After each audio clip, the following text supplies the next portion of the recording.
Shri N P Chekkutty, ഇപ്പോൾ പന്തളത്ത് നടന്ന സംഗമം, ആ സംഗമത്തിൽ പരിപാടി ഉദ്ഘാടനം ചെയ്ത് അണ്ണാമലൈ പ്രസംഗിക്കുമ്പോൾ പറഞ്ഞ കാര്യം,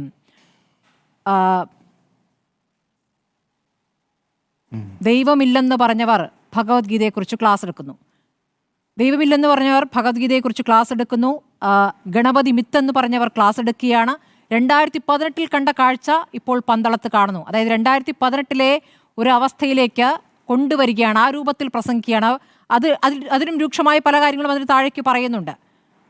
പിണറായി വിജയനെ തന്നെ വിമർശിച്ചുകൊണ്ട് ചില കാര്യങ്ങൾ പറയുന്നുണ്ട്.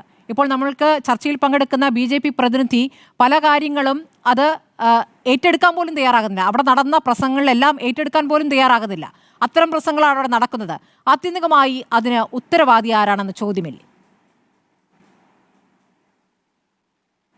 അല്ല, തീർച്ചയായും വളരെ ഗൗരവമുള്ള ചില പ്രശ്നങ്ങൾ ഇതിനകത്തുണ്ട്. ഒന്നാമത്തെ കാര്യം, വളരെ വൈകാരികമായിട്ടുള്ള ഒരു പാരമ്പര്യമാണ് ശബരിമലയുടേത്.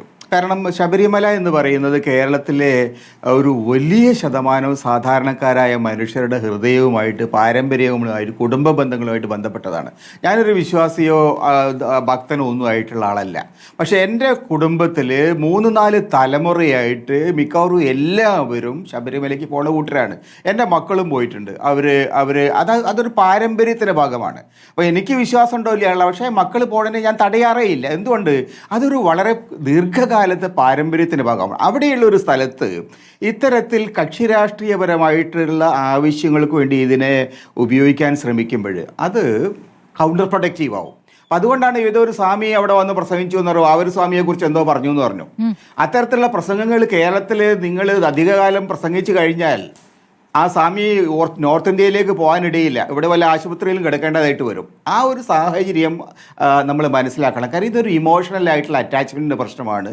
ഇതിൽ എന്തുകൊണ്ട് ഇങ്ങനെ സംഭവിച്ചു എന്നുള്ളത് തീർച്ചയായും നമ്മൾ ചോദിക്കണം. യഥാർത്ഥത്തിൽ ശബരിമലയിൽ ഇപ്പോൾ പന്തളത്ത് പമ്പയിൽ ഇങ്ങനെ ഒരു സംഗമത്തിൻ്റെ ആവശ്യം എന്തായിരുന്നു?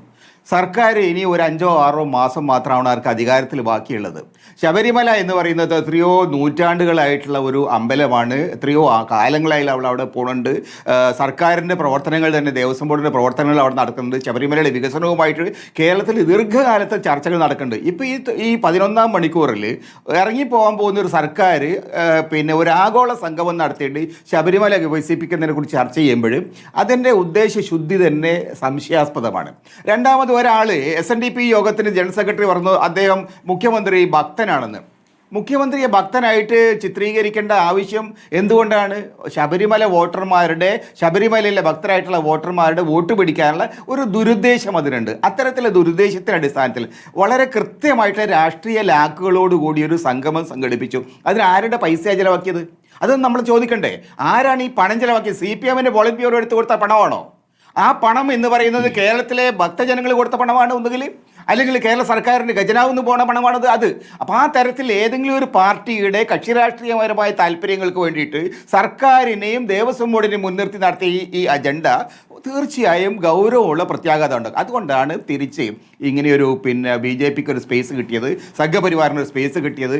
പക്ഷേ അത് അമിതമായിട്ടുള്ള തരത്തിൽ അത് പ്രയോഗിച്ചുകൊണ്ട് കേരളീയ സമൂഹത്തെ ആകെ അപമാനിക്കുന്ന, ഭക്തജനങ്ങളെ ആകെ അപമാനിക്കുന്ന തരത്തിലുള്ള പ്രസംഗങ്ങളാണ് അവിടെ നടന്നെന്ന് ഞാൻ കേട്ടത്. എനിക്ക് പക്ഷേ ഇതിൽ ആളെത്രയുണ്ട് എന്നുള്ളതൊരു വലിയ അവകാശവാദമായി ഇപ്പോൾ ഈ പരിപാടി സംഘടിപ്പിക്കുന്നവർ പറയുന്നുണ്ട്. കാരണം ആഗോള അയ്യപ്പ സംഗമത്തിൽ എത്ര ആൾ വന്നു? ആളെ ഉണ്ടായിരുന്നില്ല, കസേരകൾ ഒഴിഞ്ഞു കിടന്നു. പക്ഷേ ഞങ്ങളുടെ നോക്കൂ, കസേരകൾ നിറഞ്ഞു കവിഞ്ഞ് റോഡ് ഗതാഗതം തടസ്സപ്പെടുന്ന രീതിയിലേക്ക് അങ്ങ് ആൾ നിറഞ്ഞു വന്നിരിക്കുകയാണ് എന്നുള്ളതാണ് അവകാശവാദം. ഇത് ഇപ്പോൾ പാർട്ടി അണികൾ, അതുമായി ഹിന്ദു ഐക്യവേദിയുടെ ആളുകൾ, പലതരത്തിലുള്ള സംഘപരിവാർ സംഘടനകളിലെ ആളുകളൊക്കെ അവിടേക്ക് വരും. പക്ഷേ സർക്കാർ പരിപാടി ആ രൂപത്തിലല്ല അത് ഉദ്ദേശിച്ചിരുന്നത്. പക്ഷേ ഉദ്ദേശിച്ച രൂപത്തിലും അത് നടന്നില്ല എന്നുള്ള വേറെ കാര്യം. അപ്പോൾ ആ തരത്തിലൊരു താരതമ്യം അവിടെ നടത്തുകയാണ്. ഈ പരിപാടിയിലേക്ക് ആളെത്തുന്നു എന്ന് പറയുമ്പോൾ ആ ആളുകളെയൊക്കെ ഈ പ്രസംഗങ്ങൾ ഒക്കെ ഏത് തരത്തിൽ സ്വാധീനിക്കുമെന്നൊരു വിഷയം കൂടിയുണ്ടല്ലോ. 2018 ഇവിടെ മണ്ണൊരുക്കിയിട്ടുണ്ടല്ലോ. 2018 അല്ല, ഞാനത് തന്നെയാണ് പറയണത്. സർക്കാരിന് വിജയിപ്പിക്കാൻ കഴിയാത്തൊരു പരിപാടി സർക്കാർ നടത്താൻ പാടില്ല. കാരണം ഭക്തരുമായിട്ട് ബന്ധപ്പെട്ട ഒരു വിഷയത്തിൽ ഒരു സർക്കാർ നേരിട്ട് ഇപ്പോൾ പരിപാടി നടത്തുമ്പോൾ സ്വാഭാവികമായിട്ടും ഇത്തരം കാര്യങ്ങളിൽ സർക്കാരിൻ്റെ സ്പേസ് എന്താണെന്നൊരു ചോദ്യമുണ്ട്. മതവും ഭരണകൂടവും തമ്മിൽ എല്ലായ്പ്പോഴും ഒരു ഡിവിഷൻ വേണം. മതപരമായ കാര്യങ്ങളിൽ, വിശ്വാസപരമായ കാര്യങ്ങളിൽ പരമാവധി സർക്കാർ ഒഴിഞ്ഞു നിൽക്കുകയാണ് വേണ്ടത്. അതിന് അഡ്മിനിസ്ട്രേഷനുമായിട്ട് ബന്ധപ്പെടുത്തുക, അവിടെയുള്ള പണത്തിൻ്റെ വിനിയോഗത്തിൻ്റെ കാര്യത്തിൽ, അവിടെയുള്ള ഫെസിലിറ്റീസ് ഉണ്ടാക്കി കൊടുക്കുന്നതിലൊക്കെ സർക്കാരിന് പ്രാധാന്യമുണ്ട്, പങ്കുണ്ട്. പക്ഷേ അതിനപ്പുറത്തേക്ക് പോകുന്ന സമയത്ത് ജനങ്ങൾ അത് റിജക്റ്റ് ചെയ്യും. സത്യത്തിൽ അതാ സംഭവിച്ചിരിക്കുന്നത്. പിണറായി വിജയനെ ഒരു ഭക്തനായിട്ട് ആഘോഷിക്കാൻ വേണ്ടിയിട്ട് ഇത്രയും വലിയൊരു സംഗമം നടത്തേണ്ട കാര്യമുണ്ടോ? അദ്ദേഹത്തിന് നേരെ ഇരുമുടിക്കെട്ടുമായിട്ട് ശബരിമലയിൽ പോയാൽ നേരെ അങ്ങ് അയ്യപ്പൻ്റെ മുമ്പിലേക്ക് പോയാൽ പോരെ? എത്ര എളുപ്പമാണത്. അദ്ദേഹത്തിൻ്റെ ഭക്തി പ്രകടിപ്പിക്കാൻ ഏറ്റവും നല്ല വഴി ശബരിമലയിൽ പോകലാണ്, അല്ലാണ്ട് ഈ വെള്ളാപ്പള്ളിയെ കൊണ്ട് പറയിപ്പിക്കലല്ല. അപ്പം അത്തരം കാര്യങ്ങളിൽ CPM അദ്ദേഹത്തിന് ആ പാർട്ടി സർക്കാർ വലിയ മണ്ടത്തരം കാണിച്ചു. അപ്പോൾ അത് ഒരു സ്പേസ് ഉണ്ടാക്കി കൊടുത്തു. ആർക്ക്? ഇപ്പോൾ ഉള്ള സംഘപരിവാറിന് ഒരു സ്പേസ് ഉണ്ടാക്കി കൊടുത്തു. അവരെല്ലാ കാലത്തും 87-88 കാലത്ത് ഞാൻ ഇന്ത്യൻ എക്സ്പ്രസിന്റെ തൃശ്ശൂർ റിപ്പോർട്ടർ എന്ന കാലത്ത് ഗുരുവായൂരിൽ ഈ കുമ്മനവും സംഘവും ഒരു സമരം നടത്തിയിരുന്നു. ഗുരുവായൂരിന്റെ ഭരണം ഭക്തജനങ്ങൾക്ക് കൊടുക്കണം, ഗുരുവായൂർ അഡ്മിനിസ്ട്രേഷൻ ഈ ഭക്തന്മാരുടെ കയ്യിലേക്ക് വരണം, സർക്കാരിന്റെ കയ്യിൽ നിന്ന് മാറണം എന്ന് പറഞ്ഞ് ദേവസ്വം ബോർഡല്ല, ഭക്തരാണ് വേണ്ടത്. അത് ആ ഒരു ആർഗ്യുമെന്റിന് കൂടുതൽ ശക്തി നൽകുന്ന ചില കാര്യങ്ങളാണ് ഇവിടെ നടക്കുന്നത്. കാരണം ദേവസ്വം ബോർഡിനെ ദുരുപയോഗം ചെയ്തുകൊണ്ടാണ് ഇപ്പോൾ ഈ സംഗമം നടത്തിയത്. ദേവസ്വം ബോർഡിൻ്റെ അജണ്ടയായിരുന്നില്ല അതുകൊണ്ട് അത് പരാജയപ്പെട്ടു.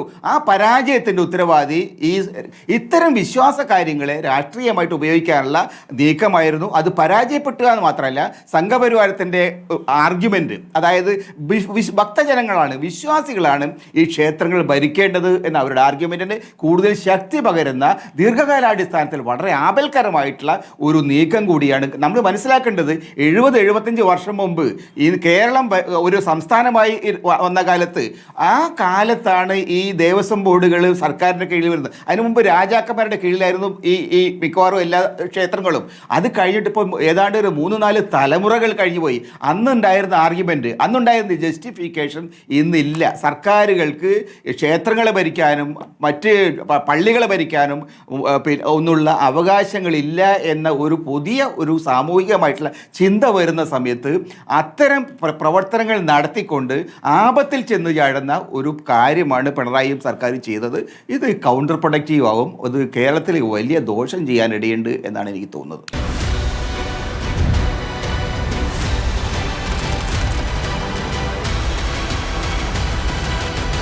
ഡിബേറ്റ് വിത്ത് സ്മൃതി പരുത്തിക്കാട്.